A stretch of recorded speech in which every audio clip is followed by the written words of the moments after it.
আসসালামু আলাইকুম। আজকে হচ্ছে আমি নেইলস পরব। এই যে এগুলো আমার হচ্ছে ক্যামেরাম্যান এগুলো বানাই দিছে, কিছুদিন পর অনুষ্ঠান হবে তো তা এখন থেকে হচ্ছে নেইলস পরব।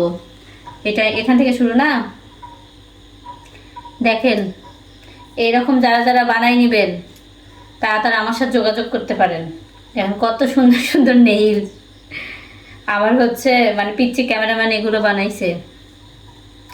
দেখেন তো এইভাবে পরলে কেমন লাগবে। যারা যারা এরকম বানিয়ে নিতে চান আমার সাথে যোগাযোগ করেন। এক পিস এক পিস কত করে নিবে মাহি? 10 টাকা না 5 টাকা? পাঁচ। 5 টাকা এক পিস। তাহলে দেখেন ভাবছি এই হাতেও বানিয়ে নিব। আর প্রোগ্রামে গিয়ে খাবো কি করে তাহলে? কি সুন্দর সুন্দর নেইলস, যখন তখন খুলে রাখা যাবে আবার যখন তখন পরে থাকা যাবে। যারা যারা বানাই নিতে চান কমেন্ট বক্সে বলে যাবেন। টাটা।